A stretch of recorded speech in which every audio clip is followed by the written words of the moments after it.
आप दोनों अभी अभी यहाँ आए हो, यहाँ क्या हुआ है इसके पहले आपको कुछ पता नहीं है। आप ज़रा मुझे बताइए, आपको यहाँ पे कितने मच्छर दिखाई दे रहे हैं? मच्छर ना के बराबर ही है। बाजू में देखा तो यहाँ पे एक ओढ़ा भी है इधर। तो इधर मच्छर तो होने ही चाहिए, क्योंकि हमारे गांव में यही सेम यही कंडीशन है। लेकिन वहाँ पे हम खड़े नहीं रह सकते, क्योंकि बाजू में ओढ़ा होने के कारण और ये झाड़ी होने के कारण यहाँ पे बहुत सारे मच्छर हमारे यहाँ होते हैं, और इसके वजह से हम खड़े नहीं हो सकते। अंशेखर जी, आपका क्या ख्याल है? हम लोग जहाँ खड़े हैं ना, वही तो मच्छर ही मच्छर होने चाहिए, लेकिन वहाँ पे एक भी मच्छर नहीं दिख रहा है। लगभग कितने समय पहले हमने यहाँ पे वो दवाई डाली है? 2 तास हुआ है। अभी सुबह में बहुत मच्छर था, अभी नहीं हो दवा डालने के बाद। अच्छा, 1 घंटे में 50% कम हुआ और अभी तो बिल्कुल ही नहीं है? नहीं है, जी जी। सुबह बहुत था, अभी नहीं है। जी, बहुत धन्यवाद आपका। नमस्कार. शर्मत रेसिडेन्सी या शिलाविहार कॉलनी पौड फाट्याजवळ पुण्यातला रहिवासी आहे आणि इथे आम्ही जवळजवळ 1 महिन्यापूर्वी कल्कीचा वापर केला आहे. ही एक बेसमेंट आहे, बऱ्याच कार पार्क्ड आहेत आणि त्याच्याबरोबर खाली हा स्टॉर्म ड्रेन आहे, ज्याच्यामध्ये बऱ्याचदा शेजारच्या बिल्डिंगमधलं ओव्हरफ्लो होणारं सांडपाणी सीवेज येतं आणि आमच्या ज्या गाड्या धुतल्या जातात त्या गाड्यांचं पाणी पण त्याच्यामध्ये साठतं आणि आजूबाजूला तशी शहरी लोकवस्तीच आहे आणि या सगळ्यांमुळे या भागामध्ये प्रचंड डास होते. देवर टू मेनी मॉस्किटोज. एवढे मॉस्किटो होते की मास्क काढला पार्किंगमध्ये की ते तोंडात जायचे आणि जनरली एक विशिष्ट प्रकारचा कुबट वास किंवा असं निरुत्साही वातावरण या बेसमेंटमध्ये नेहमी असायचं. तर तो कल्कीचा प्रयोग आम्ही केल्यानंतर आता जवळजवळ 1 महिना झालेला आहे. डास पूर्णपणे गेले असं मला नाही म्हणता येणार, पण ते प्रचंड प्रमाणात कमी झालेले. The number of mosquitoes have reduced drastically from hundreds of them. It is just about 5-6 of them around. So, and that effect is lasted for almost a month. Today it is 1st of March. The winter is practically over. Temperature has gone up. सगळं वातावरणातली उष्णता वाढलेली आहे आणि मार्च महिन्याच्या पहिल्या तारखेला सुद्धा जेव्हा बाकीच्या शहरामध्ये बऱ्याच ठिकाणी डासांचं प्रमाण खूप वाढलेलं आहे, इथलं डासांचं प्रमाण वाढलेलं नाही आहे. सो हा कल्कीचा इफेक्ट आहे आणि तो मी स्वतः अनुभवलेला आहे. तर आता मी त्या पार्किंगमध्येच उभा आहे. रात्रीची वेळ आहे. जनरली एवढ्या वेळ इथे उभे राहिलं तर खूप आजूबाजूला डास घुमवायचे. आता एकही डास आत्तापर्यंत माझ्याजवळ आलेला नाही. तो हा कल्कीचा एक चांगला इफेक्ट आम्ही बघितलेला आहे. धन्यवाद. ओंकार भेगडे, शर्मतचा मी सोसायटी मॅनेजर आहे. आमच्या इथे खूप डास होते. ते पलीकडच्या सोसायटीतून सांडपाणी येत होतं आमच्याकडे, त्याच्यामुळे फार डास व्हायचे.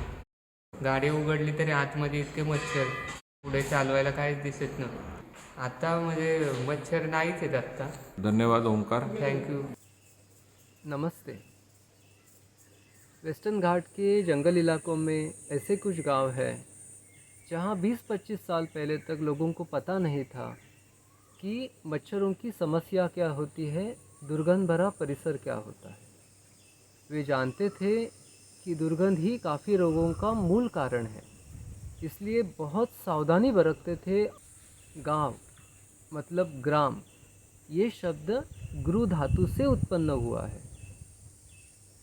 गृह ये शब्द भी गृह धातु से ही उत्पन्न हुआ है। गृह का मतलब है देह। पंजाब में आज भी गांव को पिंड बोला जाता है। इससे इस शब्द की मूल भावना बिल्कुल साफ नज़र आती है। इस मूल भावना को नज़रअंदाज करके जो बनता है वो शहर है, और इस गलती की कीमत हमें समस्याओं के रूप में चुकानी ही पड़ती है। मच्छर और दुर्गंध ये उन समस्याओं में से ही एक है।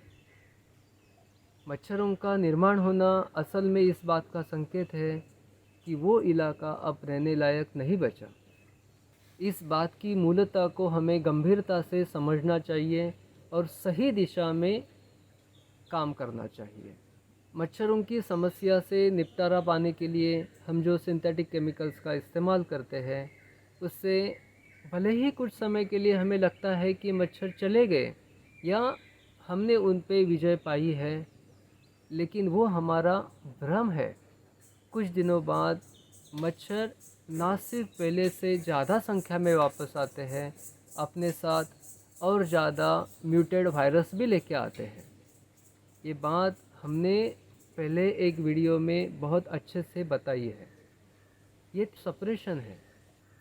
अगर आप थियरी ऑफ सेपरेशन अच्छे से समझ लेंगे तो जीवन में खड़ी काफ़ी समस्याओं का मूल आपके समझ में आ जाएगा। ये सिंथेटिक केमिकल्स ही है जो बढ़ती बारिश और बढ़ते तापमान का कारण है।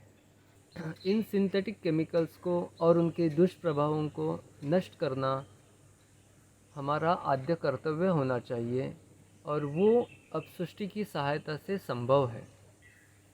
मच्छरों का गायब होना वायुमंडल के शुद्धिकरण की पहचान है। हम सबके अथक प्रयासों से अपनी धरती माँ का वायुमंडल उसका मूल रूप प्राप्त कर सकता है और हमें ये करना ही है। धन्यवाद। निलेश, आपण 3 वेळेस कलकी यूज केल्यानंतर एस टी पीमध्ये तुला काय फरक जाणवते? एस टी पी प्लॅन्टमध्ये मच्छर संपले, सगळे मच्छर कमी झाले, पाण्याचा वास कमी येतोय आणि पाण्याचं फिल्टरमध्ये पण क्वालिटीमध्ये फरक पडला आहे पाण्याच्या आणि वातावरण जरा फ्रेश वाटतंय आता पहिल्यापेक्षा।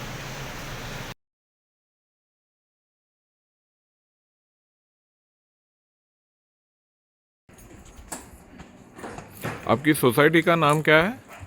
Splendor county, Wagholi.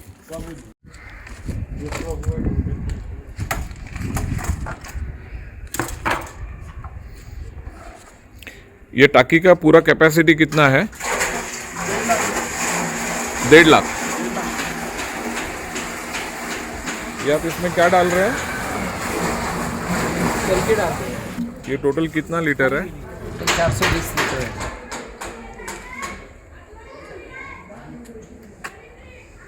त्याने काम लगेच चालू केलं, टाकल्या।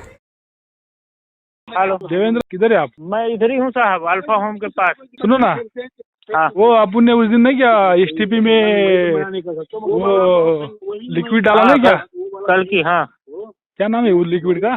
कल की बोल के लिक्विड डाला ना 400 लीटर। हाँ। तब से अभी तक क्या उसका ये आया क्या, कुछ बास आया क्या तुम्हारे एसटीपी का पानी का? कुछ भी बात नहीं आया सर, बहुत अच्छा वो उसका प्रॉफिट है हमें। उसमें जो लॉन में कभी घास नहीं आया वो भी घास आने लगा अभी। आपने कमेटी में सब बताया क्या सबको? हाँ बताया ना। और उनको वो दिखाया क्या पानी का बास आ रहा है? उनको जरा नजदीक लेके जाके उनको अल्पेश सर को दिखाया। उस दिन पानी मार रहे थे, गार्डन में वो खड़े थे। मैं बोला देखिए सर एकदम हॉट पानी है, अभी एक भी बास नहीं आ रहा। पानी जब चालू करते हैं ना, हाँ सब सोसाइटी में सब लोगों को बुला दी जाओ ना, आप फ्लशिंग को पानी वापर सकते हैं इसका। हाँ वही करना है। 15 दिन हो गए ना आपने वो लिक्विड डाल के? हाँ 15 दिन हो गए। उसको यूज कर सकते हैं, अभी डायरेक्ट ही यूज कर सकते हैं उसको फ्लश में, कोई बात नहीं आता। हमने बॉटल में भर के भी रख के देखा ना, तो उसमें कोई कीड़े पड़ते हैं, बैक्टीरिया वगैरह भी कुछ नहीं है।